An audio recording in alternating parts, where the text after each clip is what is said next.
En este episodio vamos a ver cómo usar bien los grandes modelos de lenguaje. Vamos a ver todas las posibilidades que nos ofrecen, vamos a ver distintos competidores y vamos a ver en qué caso usar cada funcionalidad y cómo sacarle el mejor provecho. Así que si te interesa, quédate que empezamos. Muy buenos días y bienvenidos a Inteligencia Artificial, el podcast donde hablamos del presente y el futuro de la inteligencia artificial, analizamos casos donde ya se están usando estas tecnologías y vemos cómo podemos aplicarlo en el día a día de nuestros trabajos, proyectos y empresas. Yo soy Pocho Costa, ingeniero en sistemas, programador y amante de la tecnología, y me puedes encontrar en pochocosta.com, donde ahí también vas a encontrar las notas del programa y otros medios para ponerte en contacto conmigo. Buenas, ¿cómo andan? Acá estamos de nuevo con otro episodio de Inteligencia Artificial y hoy, como les decía en la intro, vamos a estar hablando sobre los grandes modelos de lenguaje, sobre las distintas opciones que tenemos de proveedores como Claude, como OpenAI, ChatGPT, Gemini, todas las opciones que tenemos y qué usos podemos darle a cada uno, en qué se diferencian y cómo sacarle el máximo provecho. Así que vayamos a eso. Bien, empecemos. Hay un señor que se llama Andrej Karpathy, que fue fundador de OpenAI, director de inteligencia artificial de Tesla, y es un tipo de los capos de la inteligencia artificial de la era actual, digamos, y hace unos días hizo un video en su canal de YouTube sobre cómo él usaba los grandes modelos de lenguaje. Me pareció que estaba muy bueno inspirarse en ese video y hacer la versión en castellano, así que por eso es que quería hacer este episodio para tocar todo lo que él toca en ese video de 2 horas. Yo no sé cuánto me va a llevar todo lo que quiero cubrir, pero probablemente vaya a ser un episodio que se divida en 2 partes. Esta sería la parte 1 y una próxima parte 2 donde sigamos con todo esto porque hay mucho para cubrir. La verdad es que hoy por hoy los grandes modelos de lenguaje ofrecen un montón de alternativas, un montón de casos de uso y todo eso es lo que quiero cubrir. Así que habiendo hecho esta intro, voy a empezar por mostrar lo que Andrej mostraba en su video, que es algunos conceptos básicos. Entonces, lo que quiero empezar diciendo es que los grandes modelos de lenguaje, lo que tenemos que pensar es como si fueran un archivo zip que tiene comprimido casi todo lo que está en Internet. Y eso es a lo que se le llama el preentrenamiento de los modelos. Que eso puede costar $10 millones, por ejemplo, y tardar 3 meses en entrenarse. Pero ¿qué pasa? Toda esa información no es que está exactamente como está en Internet, sino que se van aprendiendo conceptos a medida que se van repitiendo y cuanto más se repita algo en Internet, más fresco lo va a tener el gran modelo de lenguaje. Supongamos que sea ChatGPT o Gemini, si le preguntamos alguna cosa que está muy repetida en Internet, va a ser probable que nos responda bien.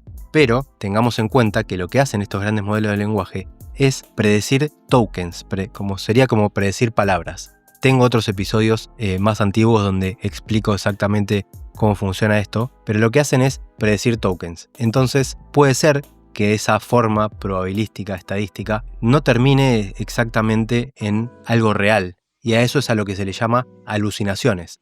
Estos grandes modelos de lenguaje pueden tener alucinaciones, sobre todo cuando estamos en conversaciones donde hablamos sobre temas que no están cubiertos en Internet. Entonces, por ejemplo, si yo vengo a ChatGPT y le digo ¿cuánta cafeína tiene un café americano? Nos responde y nos dice que un americano de 240 mililitros tiene más o menos entre 60 y 120 miligramos de cafeína. Y después nos dice que un expreso simple suele tener entre 60 y 80 miligramos de cafeína y nos hace alguna explicación y toda esta información es algo que probablemente esté en muchos lugares en Internet y digamos que podría ser bastante confiable esto que nos dice. Lo mismo si yo le pregunto qué medicamentos básicos puedo tomar para el resfriado y la congestión nasal, me empieza a hablar de analgésicos como paracetamol, ibuprofeno, descongestivos como pseudoefedrina. Me da ciertas descripciones de algunos medicamentos básicos, suplementos como vitamina C, miel y limón, un montón de cosas que esto debe estar hablado en Internet, en miles de páginas, foros y lo que sea. Entonces es muy probable que si le preguntamos a un médico nos diga algo muy similar a esto que vemos acá.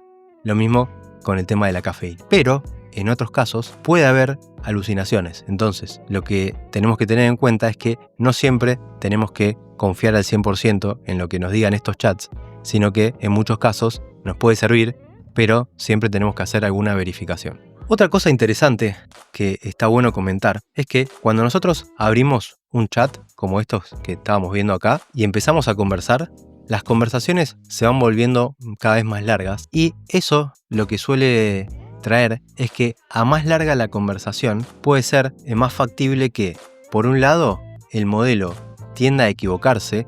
El modelo me refiero a GPT, por ejemplo, o los de Gemini, tiendan a no ser tan fieles en su respuesta, no estar tan acertados. Entonces, lo que tenemos que tratar siempre es de que las conversaciones sean lo más cortas posible. Por ende, si yo estoy hablando sobre un tema y después quiero hablar sobre otro tema, lo más conveniente es darle a iniciar una nueva conversación sobre ese tema. Y acá es donde entra el concepto de la ventana de contexto. Cada vez que nosotros abrimos un nuevo chat, se abre una ventana de contexto, y en esa ventana de contexto empiezan a estar todos estos tokens de las conversaciones que tenemos, tanto lo que decimos nosotros como lo que dice el gran modelo de lenguaje o el LLM. Entonces, a mayor esa ventana de contexto, va a haber cosas que se las puede ir olvidando y se las tengamos que refrescar. Si a ustedes les ha pasado esto de que les dicen una cosa y después le preguntan algo al modelo más tarde y te dice una cosa contraria, entonces le decís, pero antes me habías dicho esto, y te va a pedir disculpas, te va a decir, sí, tenés razón, me había olvidado. Bueno, eso es lo que pasa cuando empezás a tener una conversación muy muy larga. Por eso, siempre que sea posible, empezar un nuevo chat, y cuanto más corta sea la conversación, más probable es que la respuesta que nos dé sea más acertada.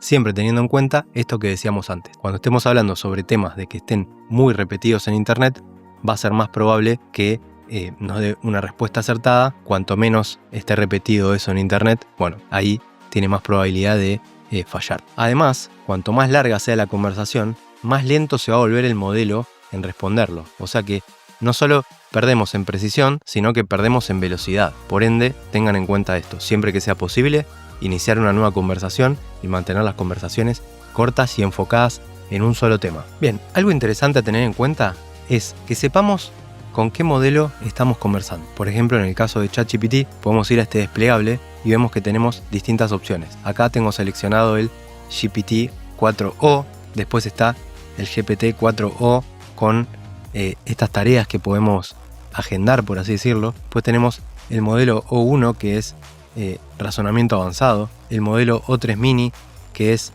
también para razonamiento avanzado, pero es más rápido, y después tenemos el O3 Mini High, que es bueno para, en este caso dice, para programación y para lógica. O sea, es como el O3 Mini, pero más lento y más avanzado. En el caso de que, por ejemplo, estuviéramos en Grok, tenemos que entender que tenemos Grok 3, Grok 2, Grok 3 es el más avanzado que hay dentro de Grok. Mismo dentro de Grok tenemos la posibilidad de tocar estos botones como el Deep Research o el botón de pensar, que es para usar su versión razonadora. Si estamos en Gemini, también hay distintos modelos que podemos usar. Tenemos el 2.0 Flash, el 2.0 Flash Thinking, que ese es también un modelo razonador.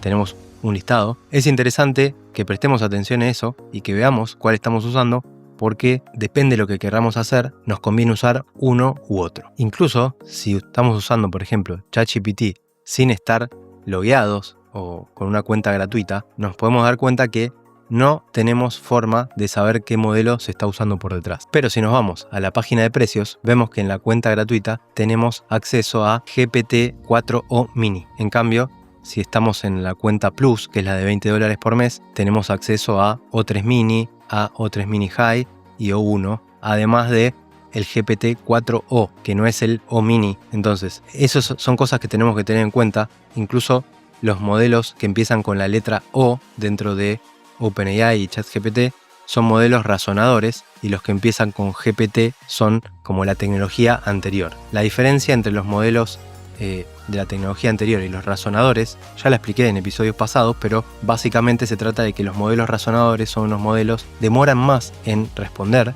porque se toman como más tiempo para pensar y armar una respuesta, y ese tipo de modelos son los que mejor funcionan para cierto tipo de tareas porque tienen ese razonamiento, entre comillas. Entonces son cosas a tener en cuenta. Ahora vamos a ir un poco más y vamos a ver en qué caso nos conviene usar los modelos razonadores y en qué caso no. Pero para tener en cuenta, cuanto más pequeño sea el modelo, más chances tiene de que pueda alucinar. Entonces, los modelos que usamos en la versión gratuita de ChatGPT, que son estos modelos mini, tienen más chance de alucinar que el GPT-4o normal. Después en los razonadores es diferente, pero en la versión gratuita no tenemos mucho acceso a esos razonadores. como vemos acá, dice acceso limitado. Pero si ustedes lo usan, se van a dar cuenta que el límite es muy, muy chiquito. Enseguida les va a decir que no lo van a poder usar más esos modelos. Entonces, nada, para tener en cuenta, la diferencia entre la versión gratuita y la versión Plus, que es la de $20, es abismal. En cambio, si yo tuviera que preguntar algo rebuscado, algo que tenga que ver con una lógica, un razonamiento, en esos casos tengo que usar los modelos razonadores. Y aprovecho para recordar que ya está abierta la inscripción a mi programa Inicia tu camino en la consultoría de inteligencia artificial, así que si te interesa empezar a dar servicios a empresas, ayudarles a integrar inteligencia artificial en sus operaciones, puedes ir a pochocosta.com, aplicar y ahí vas a recibir información para que puedas acceder a este programa de formación que tiene una duración de 3 meses, con seguimiento y acompañamiento de mi parte. Y aprovecho para contarte que esta última semana en el programa estuvimos viendo cómo hacer buenos prompts para los modelos razonadores y cómo sacarle todo el provecho a las opciones de Deep Research que nos ofrecen los distintos proveedores de inteligencia artificial. Bien, otra cosa que tenemos en los grandes modelos de lenguaje hoy por hoy es la posibilidad de que accedan a Internet para hacer búsquedas. Entonces, en el caso de ChatGPT tenemos este botoncito que dice Search, donde yo acá podría ir y escribir algo, y lo que va a hacer esto es buscarlo en internet, abrir todos esos links que aparezcan en la búsqueda, y en base al texto que haya en cada una de esas páginas va a armar la respuesta a lo que yo le pregunto. Como estos grandes modelos de lenguaje que decíamos antes lleva meses en entrenarlos, la información con la que fueron entrenados probablemente esté desactualizada al momento en que nosotros estemos haciendo la conversación. Entonces, cuando le queremos preguntar sobre algo actual, algo de las últimas semanas o de los últimos días, tenemos que habilitar esta búsqueda en internet para que pueda acceder a esa información y en base a eso nos responde. Si yo quisiera, por ejemplo, encontrar lugares para visitar en Mendoza con amigos y hago esta búsqueda en Google, me va a dar un montón de links. Ahora, en principio, los primeros que me aparezcan dicen patrocinado y después me van a aparecer otros links donde, como siempre, hay que ir empezando a abrir esto en distintas solapas. Incluso cuando yo abra todo esto, me van a empezar a aparecer publicidades encubiertas. Bueno, va a ser difícil llegar a algo bueno y rápido. En cambio, si yo esto mismo se lo digo a ChatGPT con la búsqueda activada, ahí me dice que está buscando en internet y me va a dar una respuesta de lo que yo quiero. Me va a decir que Mendoza es un destino ideal para disfrutar con amigos, y acá me dice visitas a bodegas y rutas del vino, las termas de Cacheuta, el Parque General San Martín. Esto, la verdad es que nos ahorra un montón de tiempo.